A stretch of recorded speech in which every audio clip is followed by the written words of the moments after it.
Hi guys! Welcome back to my channel. Today's video is about Madre de Agua and its benefits to livestock and humans.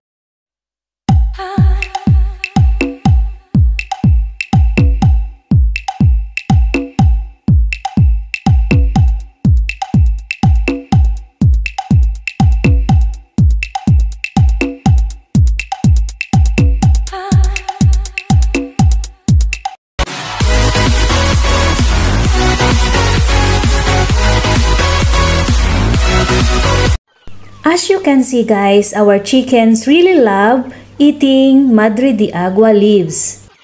These chickens of ours are on their 3rd month and they are already used to eat Madre de Agua leaves.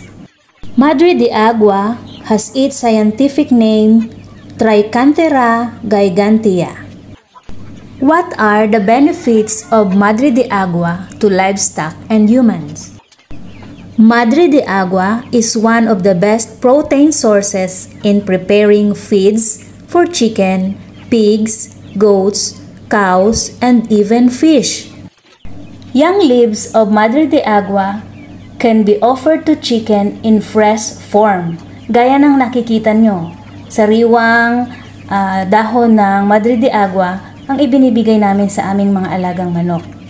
It can also be processed into leaf meal and used as ingredients in mash.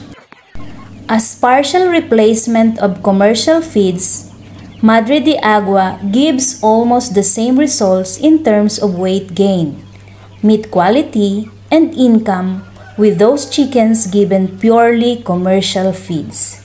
Madre de Agua has veterinary uses in Colombia, where it has been used to treat horse colic and retain placenta in cows. It has uses in human medicine, including a supplement to increase lactation in nursing mothers.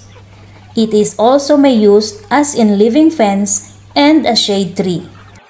So ayan guys, hindi lang pala sa mga alaga nating manok o mga hayop, may magandang naibibigay o naidudulot ang dahon ng Madre de Agua o ang Madre de Agua, kundi maging sa mga tao. Kapaki-pakinabang din pala talaga itong Madre de Agua sa mga tao.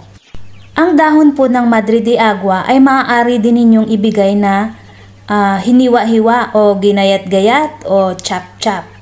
At maaari ding ihalo sa mga feeds o sa iba pang pagkain gaya ng binlid o butil ng o giniling na mais.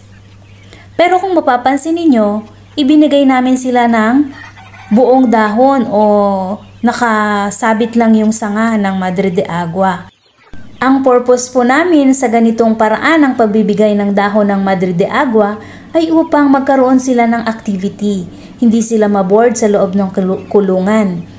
Makapag-exercise sila, makapaglibang habang sila ay tumutuka ng mga dahon ng Madre de Agua. Sa ganitong paraan, hindi lang sila kumakain, nalilibang din sila, nakakapag-exercise din sila, at higit sa lahat, nawawalan sila ng pagkakataon o panahon para mag-away-away.